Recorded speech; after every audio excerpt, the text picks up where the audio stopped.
Cool. Yes, we're excited to be here. As Michelle mentioned, we're talking about IgY technology. Again, so Archeon does manufacture this technology, but this is more of a general knowledge session.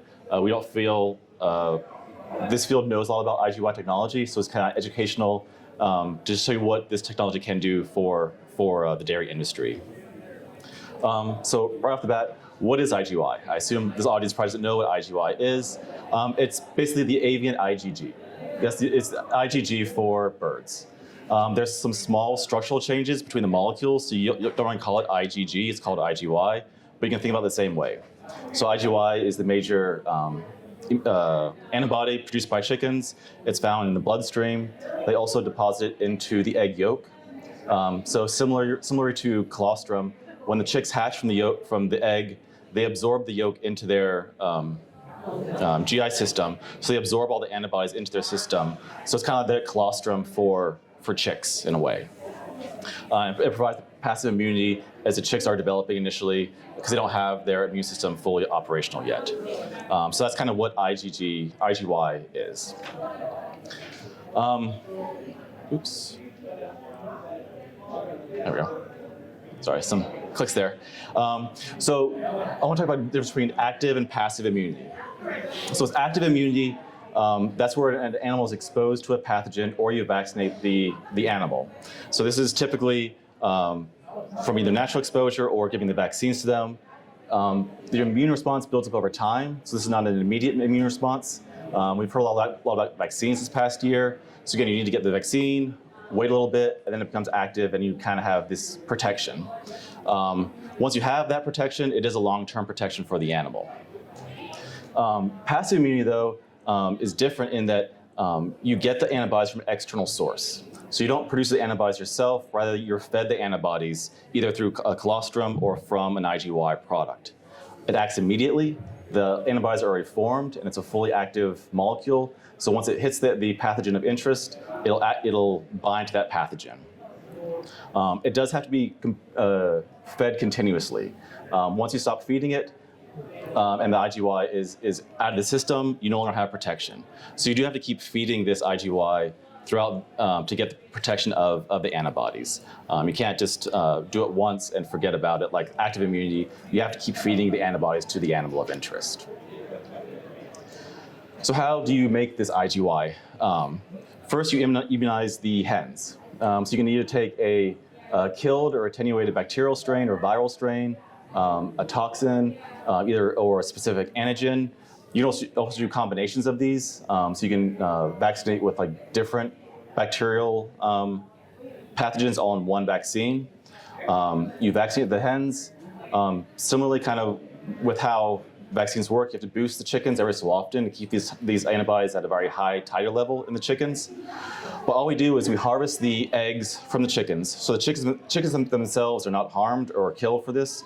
We just take the eggs from the chickens themselves, and then this can be manufactured into either a whole egg powder. You can either isolate the egg yolk and have a yolk powder.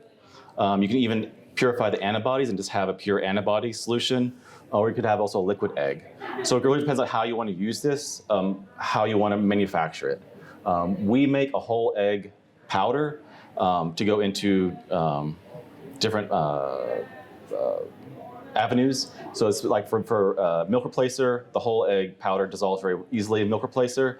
But for other applications, a purified IgY may be more applicable, or the egg yolk powder may be more applicable depending on how you want to use this. So how this kind of works in this system itself, again, we primarily feed it through as a calf milk replacer, but this is just as an example of what you can do. You feed the animal this IgY solution. The antibodies get through the stomach and line the intestinal lining. So the antibodies are always, you're basically bathing the GI tract in these antibodies, and they're always present in the GI tract. So if an E. coli does come along, the IgY will immediately bind that E. coli, and the E. coli will be washed out in all the other fecal matter.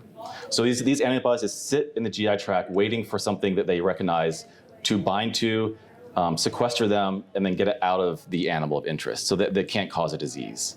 Again, so you have to keep feeding this to maintain that coating of the GI tract. Once you stop feeding it and it gets washed out, then you no longer have protection. So it does not offer systematic protection because it only really protects the enteric tract. So primarily, if you're looking at the enteric tract, E. coli, rotaviruses, some salmonellas, anything that's an enteric tract, it can treat that. Any kind of respiratory tract infection, feeding this strategy won't protect against that. And again, it's not a long-term protection. It's only for a short term while you're actually feeding this product to the animal. And this is just one schematic just showing the binding of the antibodies to this E. coli strain. So on the left-hand side, that's the standard egg powder that has not been immunized for E. coli. So you can see there's no binding of the E. coli.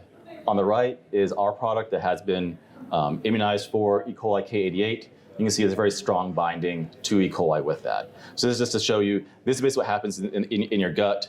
If the E. coli comes into the gut, the IgY will bind to it.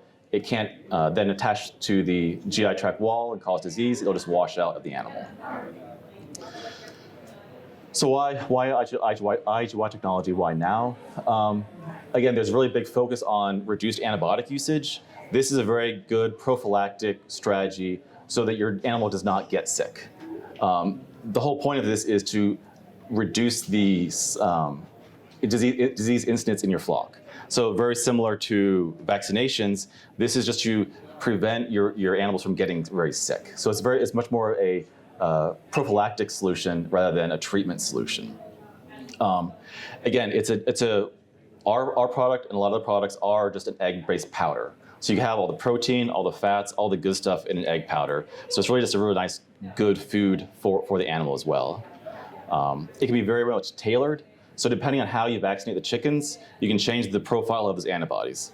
So if especially on your farm, if you know, let's say E. coli K99 is your issue, you can hyperimmunize hens for that one specific disease, so you would have protection against that. Or if you know it's E. coli and rotaviruses, you can do those two together and use that to treat your flock. So it can be tailored to certain situations on the farm. Or if there's a new disease that comes out that you don't have a vaccine for yet, we can very quickly generate some IgY to give some protection while a vaccine is developed for long-term protection for that animal. Again, it maintains a healthy gut. So these antibodies are always bathing the GI tract. So time the disease cuts in the gut, it can bind to it and get it out of the animal. This has been around for a long time. It first developed in the 90s. We've been selling it since the 90s. Other companies have as well. So it's a proven technology. It's not necessarily a widely known technology, but we know it works. And it's very cost effective. You don't have the bleeding of an animal like you do with an IgG. All we do is harvest the eggs and spray dry the eggs. So it's a very cost effective treatment option for animals. Specifically about our products, we do have a polyvalent. So again, we vaccinate with a large number of pathogens in our vaccination scheme. So E. coli, rotaviruses, coronaviruses, salmonellas, crypto, a lot of different diseases. We cover that kind of entire gambit. Again, a high quality protein, and our approach is actually a food grade, a human food grade product. So we actually sell this into the human market as well. So it's a very high quality product for the farm. So that's just a quick IgY overview, just kind of giving you some primer of what we're talking about here. Dr. Saltman's going to come up now and kind of how you would describe how you would use technology on the farm, and actually go over some data of using IgY technology on calf ranches.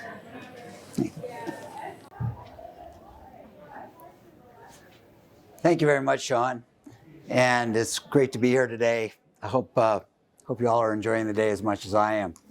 It's really a pleasure for me as a longtime dairy person, as somebody who's done a lot of research over the years. It's been real fun for me to be a consultant and working with small companies like Archeon to help them typically to better understand their products and where they fit, in this case specifically for the dairy industry. I have been, I was trying to think how I would describe my time in the dairy industry, but suffice it to say that I have been involved in the dairy industry for much longer than many of the people have been alive in this audience. And so I'll leave it at that. but I spent my first 7 years after graduation from veterinary school in private practice, then came into industry to do research. I eventually got involved in technical services, and in April of 2019, I retired as Chief Medical Officer in the cattle and equine business at Zoetis. That very day, I started a consulting business, and it's been wonderful ever since. So I'll try to share with you a little bit of some of the things that I've learned, specifically around this technology. But first, let me start by asking the question, since if we're going to use this to maintain healthy calves, what are healthy calves? Well, good question. If we think about it a little bit, healthy calves sort of have a level of resistance. Now, resistance just simply is the antibodies that the calf has gotten, maybe from colostrum, maybe in the last trimester of gestation, the calf has developed some of its own immunity. So and then there are natural defenders that the body makes that helps to fight infection. So calves that are healthy have a pretty high level of resistance, and by very nature, they're always under some challenge. So there are bacteria, there are viruses, there are other microorganisms that are in the environment that get passed to these calves and can cause them potential harm. But this is a dynamic system. Resistance goes up and down with exposure, and then challenge also goes up and down. So as long as resistance stays above the disease challenge, everything is fine. But if resistance starts to drop, or if the challenge gets great with an organism, that can lead to not good. No bueno. So an example of that, so let's say we have a constant disease challenge in our calves, and something happens, and let's say they're in a calf raising facility, and suddenly there are a lot of cold drafts, or they get wet. So their resistance can drop. And as that resistance drops, even with disease challenge remaining the same, right where the resistance gets below the challenge level, we get disease. That's when animals suddenly start to get sick. So it's a very dynamic, sometimes we think of disease as all or nothing, but it's really a pretty dynamic process. By contrast, sometimes the level of challenge gets greater. We bring in calves from another farm, and they're bringing virus with them. And so they might have, all the calves in the home farm have a level of resistance, but then the challenge suddenly goes up, and once again, the challenge is now greater than the resistance, and so right at that point, disease or illness begins again. So it's a really dynamic process. So really the goal for us, from a husbandry perspective, is to always make sure that we are maximizing the level of resistance in our calves and minimizing the level of challenge. Pretty simple, right? Sometimes not as easy to do as it is to say. So one way that we can increase the resistance to maintain good health is by, as Dr. Jones just showed you, is by bathing the gut every day with passive immunity. So antibodies, in this case coming from chickens, bathing the gut, very specifically tying up or aggregating any pathogens that might be in the gut. So that's called increasing passive resistance, bringing it up. Now, when we think about the scours diseases, or generally the diseases that afflict calves in the first couple of months, the number one thing we think about is scours or acute diarrhea. And that's about 3/4 of all the disease that affects calves. And so all of you who are raising calves know if you can just get them through the first 4 to 8 weeks, you're in pretty good shape from a scours perspective.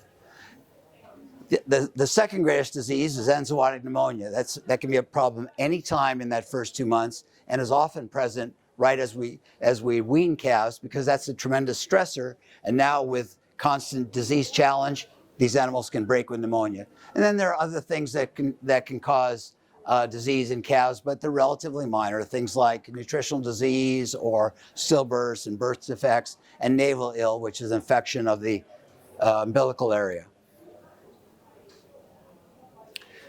These are the organisms the main organisms that cause diarrhea in calves.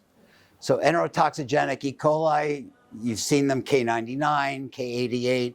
These are E. coli in the gut that tend to adhere to the lining of the gut and begin to cause significant problems, and particularly in terms of the calf's ability to bring fluid across the gut barrier into the bloodstream, and so the calf begins to scour.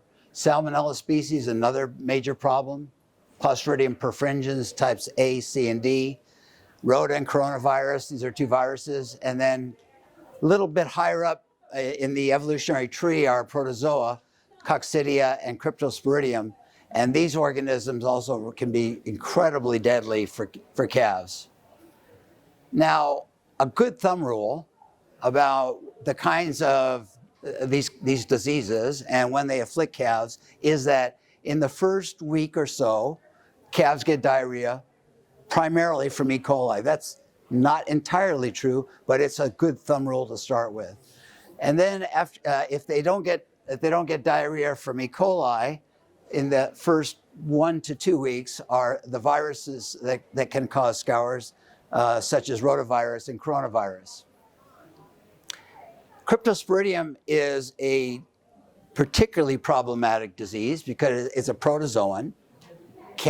We don't really have any treatment in the United States for this. And those of you who do raise calves, if you have Cryptosporidium on your farm, very difficult to get it off. It becomes endemic in the farm. And this is a sort of a gray scours that occurs right around 10 days. Now, again, it doesn't have to be at 10 days. It can be anywhere in that week to 3 week range, but often it's right around 10 days. Calves don't typically die from it, but it really sets them back.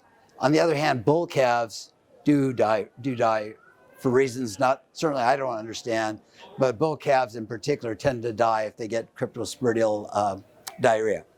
Salmonella of different types can affect animals. Typically, it's a little bit later, around 3 weeks or so of age, and same with coccidiosis. So just some thumb rules around when these animals are going to get afflicted. So one of the take-home messages is that if you're going to try to increase the level of passive immunity in the intestinal tract, you've got to do it for a long enough period of time so that all of these potential pathogens are blocked as they become a problem for the animal. So I'd like to wrap up with just a couple of small, I think they're relatively small studies that are in the scientific literature. They're primarily in the veterinary literature. Have you use the microphone so they can hear a little better. Excellent. Okay. So I'm gonna. They hear really much better.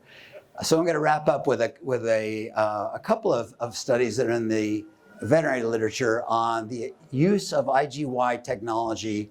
In the first case, to minimize diarrhea disease, and in the second case, actually to enhance growth performance. So the first one, as I said, is primarily looking at preventing diarrhea. This was an IgY product, IgY antibodies, specifically formulated.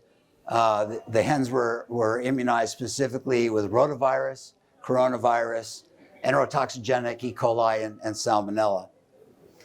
Relatively small study, only 30 calves. Half of them were negative control and half of them received the antibody. They received 20 grams of this passive immunity split into 2 feedings per day. So approximately 2 quarts. It was put in the 2 quarts in the morning and 2 quarts in the evening. And it was fed for the first 2 weeks of life, but the calves were followed for the first 3 weeks of their life, and primarily to look at the presence of diarrhea or not. So what this table shows, but I'm going to summarize in a second, is that generally speaking, that the onset of diarrhea was later, that the shedding of viruses in the manure was much shorter, and that there was generally the length of the diarrhea of the scours was also shorter. So again, delay in diarrhea onset, reduction in severity and duration, a trend towards delayed, that's rotavirus infection, and the amount of time that the animals were scouring was shorter.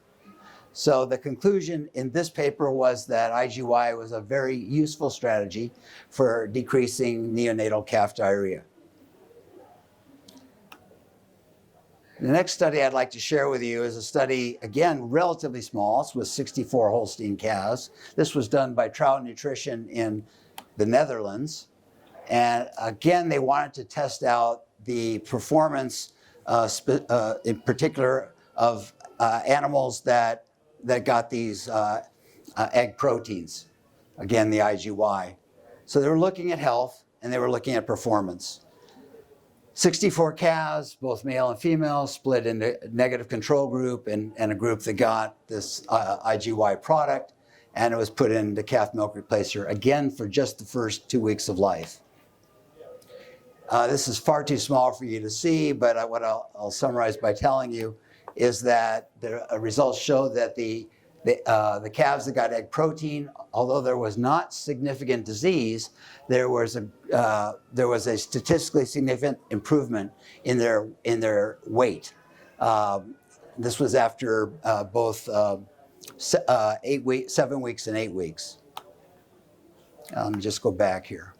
That's all I want to show there. Any challenge in those studies? No, these were natural challenge studies. Natural challenge studies. How do you claim nature? How do I click? What is natural challenge? Quantify the. Nah. So what he's asking is, were these studies where these calves received a specific challenge of organisms, which is a great thing to do and a much more, it's a great way to control a study. The short answer is no. It was just carried out in a calf farm, and in this case, they were relying on the level of challenge that was present in the environment in this natural calf raising facility. To your point, though, that's why there was no difference. Relatively small study, 32 calves per group. That's why there was probably no difference in the diarrhea, because there wasn't that much diarrhea. But the point that I found fascinating here is there wasn't much diarrhea, and yet there was an improvement in gain. Improvement in gain. So why would that be? Well, it's because we know that disease, there's really sort of diseases, we typically think of disease as clinical disease, which simply means we can detect it with one of our 5 senses. In the case of diarrhea, we know that the calf has scours when we see it, right?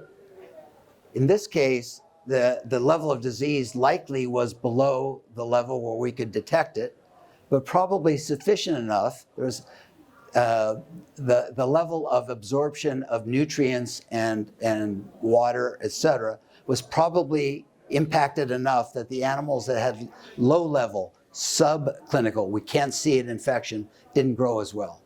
So that's a general theory about how animals sometimes can be affected in terms of their growth, even though you don't see clinical disease. Or is it possible the egg protein provide a great nutrient to the calf? Good question. Like 20, you mentioned 20 grams per day. It's a really good question. Yes. High quality. So, as an example, in the case of Archeon, the product that they have is 45% protein and 40% fat. But it's probably such a small amount, is what I expect, that it in and of itself would not be significant. But it's a really good question. But so my hypothesis is that there was an improvement in gain simply because the level of subclinical infection was reduced. Does that make sense? Okay, great. Thanks for that question. It's a good question. So I have mentioned these are relatively small studies. What I'll also quickly say is we have some large studies ongoing now. And as a matter of fact, we've talked about specific challenge studies. Challenge studies are hard to do. As somebody who's done these over the years, very hard to do, but probably a really, it would be nice to quantify some of these challenges. But these studies are ongoing. These studies would typically have at least 300 calves, so they're going to be a large enough data set that we'll be able to tell you quite accurately what the impact will be. hopefully next time, this time next year, and maybe sooner, keep hoping by the end of the year, some of these studies will wrap and we'll be able to present this information to you. So let me stop there and let me answer any questions you might still have. Yes, ma'am. So at the studies, do they keep track on when and how much colostrum the calves get after people being born, since that has a huge effect on diarrhea too? That's a great question as well. So in these papers, they did not describe that. Okay, that's one of the benefits of having a large number of calves in a study, is that you expect, even if you don't measure it on every one, you expect that difference to be equally distributed between the two treatment groups. The other thing I'll just tell you is there's still a question in my mind on not only the dose that should be given, but also on the duration. I think the tendency is for these kinds of products is to be given for the first 2 weeks of life. I suspect, my hypothesis, so I have reason to believe but not data to prove, that probably in my mind 4 weeks is going to be a better period of time, that we're going to get a better impact in terms of reducing disease and both severity and incidence rate, and as well that we likely will get even greater differences in gain. Again, stay tuned. Thanks for that question. Other questions? Yes, ma'am. The dose would depend on if you're using the egg powder versus the purified IgY, right? Yes. Is that purified IgY like a specific antibody? And what level of antibody? Usually they are. So that would be, to me, that would be the equivalent of using a rifle versus a shotgun. And the problem with raising calves is almost invariably the pathogen challenge is for more than one organism. So in this case, in my mind, the shotgun is probably better than the narrow bore rifle. That's a good question again. Yes, sir.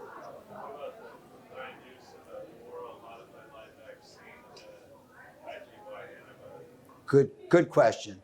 So an oral vaccine, what it does, it's another strategy for raising resistance, a great strategy. So what an oral vaccine does is it presents the antigen, to cells that line the tract, and they produce a different kind of immunoglobulin called IgA. So that's a molecule that also lines the tract. And to the degree that, so there's going to be undoubtedly a half-life to that.